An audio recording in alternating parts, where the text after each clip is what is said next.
যোৰহাটত থকা বাঘমৰা ইক' কেম্পৰ কথাটো বহুতে শুনিছে চাগে বলক আজি তাত খানা খাবলৈ যাওঁ বলক আজি আমাৰ লগতে আপোনালোকেও উপভোগ কৰক তোমালোকে যদি মোৰ নিচিনাকে নেচাৰ ভাল পোৱা তেতিয়াহ'লে এই ঠাইটুকলৈ আহিব পাৰা মানে বহুত ধুনীয়া এটা পিকনিক প্লেচ হয় তোমালোকে ইয়াত আহি বনায়ো খাব পাৰা নহ'লে তাৰ পৰা কিনিও খাব পাৰা ইয়াত আহি পেলাই প্ৰথমতে এণ্ট্ৰি ফিজ ভৰিব লাগিব গাড়ী আৰু যদি মানুহ থাকে তেতিয়াহ'লে 50 টকা এণ্ট্ৰি ফিজ ভৰাৰ পিছত সেই ঠাইখনত তোমালোকে যিমান দেৰি থকা তোমালোকৰ খালি তাত কিছুমান নিয়ম পালন কৰিব লাগিব কি নিয়ম পালন কৰিব লাগিব তোমালোকে আহিলে নিজে গমেই পাবা টিকট কাটি হোৱাৰ পিছত আমি ভিডিঅ'লৈ সোমাই আহি প্ৰথমে খানা বনাবৰ বাবে এটা ভাল জেগা বিচাৰি ল'লোঁ তাৰপিছত আমি নিজৰ কামে লাগি গ'লোঁ এই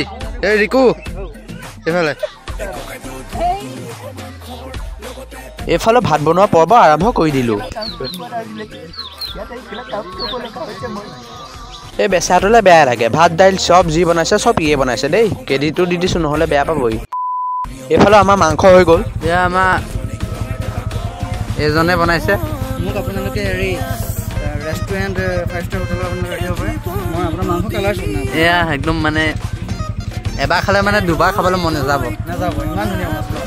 বাৰু আজিলৈ আহিছোঁ বাকীকণ কাইলৈ দেখাম